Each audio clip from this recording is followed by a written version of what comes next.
Respondendo à solicitação feita para, mais uma vez, apresentar publicamente o amigo e herói nacional Marcelino da Mata e combatente na Guiné durante toda a guerra contra o PAIGC 1973-1974, quero destacar algumas linhas do Presidente da Liga dos Combatentes, General Chito Rodrigues, no seu editorial da revista Combatente de março passado, e cito: Marcelino da Mata será, a partir da sua morte, uma lenda viva na memória dos que com ele combateram, conviveram ou julgaram os seus feitos, tornando-se o militar mais condecorado do exército português. E mais à frente afirmava: os feitos militares de quem deixou este mundo em 11 de fevereiro de 2021, registado no mundo dos vivos como Marcelino da Mata, tenente-coronel do exército português, com vencimento de capitão, são feitos da maior coragem, bravura e lealdade à bandeira de Portugal que jurou servir. Brilhavam no seu peito a torre-espada, valor, lealdade e mérito e 5 cruzes de guerra. O reconhecimento das diferentes e mais altas entidades militares e civis do Estado pelos sucessivos feitos praticados em combate. Recordando alguns aspectos do pós-25 de Abril. Marcelino da Mata, que conheci em 1974, pois eu tinha entregue as chaves das instalações do ex-regimento de Infantaria número 1 Neves, que lá entrou comandando o recém-criado Batalhão de Comandos. E isto após este oficial ter participado operacionalmente em Lisboa no 25 de Abril e ter andado a apagar os fogos na capital de arredores no seu rescaldo. Não resisto à tentação de referir os abafos de Marcelino na entrevista concedida em 1994 a João Freire Antunes e constante da sua grande obra de história oral, A Guerra de África 1961-1974, intitulada Marcelino da Mata, Lenda do Guerreiro, e seria o início da grande vergonha contra ele praticado pelos revolucionários de Abril, durante o processo revolucionário em curso. E dizia o Marcelino da Mata: nunca renunciamos à nacionalidade portuguesa. Fomos traídos e abandonados. Eu estava aqui no Regimento de Comandos da Amadora, então ainda batalhão, em 1974, a comandar uma companhia 123 e obrigaram-me a pedir a nacionalidade portuguesa. Será que eu era mercenário aqui dentro? Um militar fardado, dentro de uma unidade, a comandar uma companhia, a fazer todos os serviços que fossem precisos e obrigaram-no a requerer a nacionalidade. E mais à frente dizia: eu vim para cá deitado numa maca, ferido em acidente com o seu militar com uma granada, dentro de um quartel. Deixei tudo na Guiné. Depois a minha mãe ficou com medo e o PAIGC queimou tudo. Tudo o que o Mário Tomé e o Melo Antunes dizem é mentira. A Guiné tinha as companhias africanas de comandos africanos, destacamentos de fuzileiros e milícias especiais. Eram 20 e tal companhias que seriam suficientes para assegurar o referendo. Nós não precisávamos do Exército Branco para montar a segurança, para se fazer um referendo. Mas a única preocupação que o Estado português teve na Guiné foi desarmar o Exército português e integrá-lo ao PAIGC. E Marcelino terminava esta entrevista afirmando: o PAIGC só entrou dentro da cidade de Bissau depois das tropas dos comandos e fuzileiros serem desarmadas. Quem desarmou os comandos foi o Carlos Fabião. A 15ª Companhia em Massoa não aceitou o desarmamento. A maioria deles, graduados, foram fuzilados. Enfim da citação.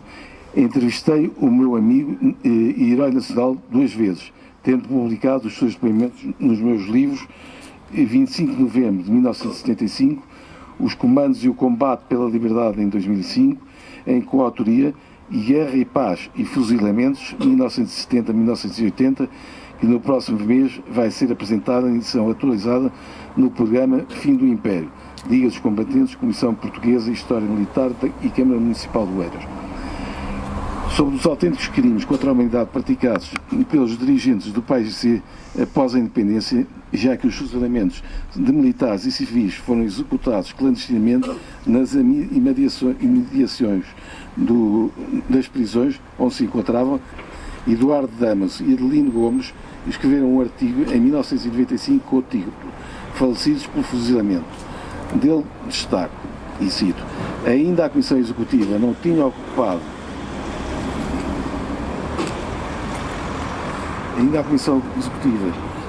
ocupado as cadeiras do poder em Bissau no outono de 1974 e já alguns dos mais destacados militares africanos começavam a ser fuzilados. A Abdoulaye Keita Jamanka, um tenente de comando condecorado por Spina, foi o primeiro. E mais à frente afirmavam: o único jornal existente, o No Pincha, publicou no dia 29 de novembro uma lista com os mortos encontrados nas valas comuns, cuja existência foi denunciada pelo próprio Nino Vieira, assim que ascendeu à chefia do Estado.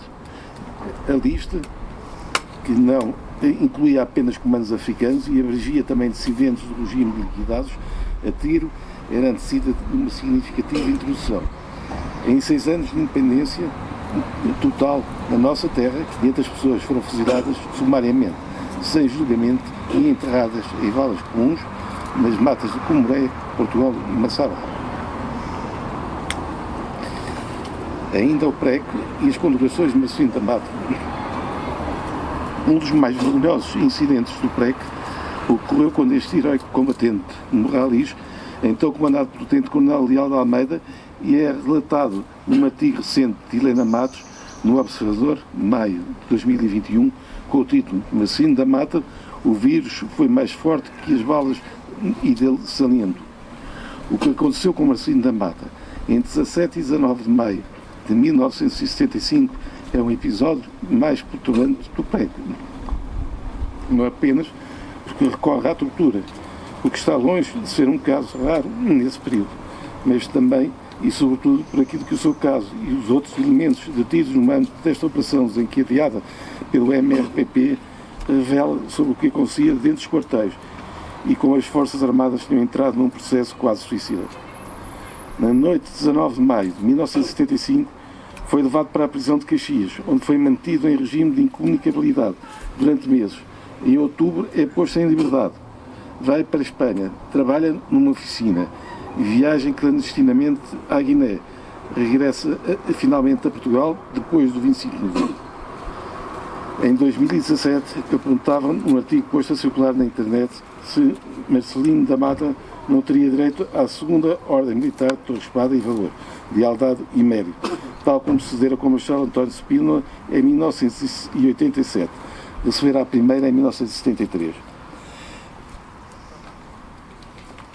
E apresentava a seguinte argumentação: ele fora condecorado com a Torre Espada em 1969, na sequência de 2 cruzes de guerra atribuídas em 1966 e 1967. Depois, continuando a combater como já acontecia desde 1963 e até ao 25 de abril de 1974, seria condecorado com mais 3 cruzes de guerra, uma de primeira classe em 1971, mais 2 em 1973, sendo uma de terceira classe e outra de primeira classe. Agora, e 4 anos depois da proposta feita oficialmente não ter sido conseguida, a promoção a major, a título excepcional, antes do seu falecimento, julgo que, dados os impressionantes feitos e as condecorações atribuídas, devia ser considerada a atribuição de uma segunda torre-espada a título póstumo, como aconteceu com outros militares, face às cruzes de guerra acumuladas.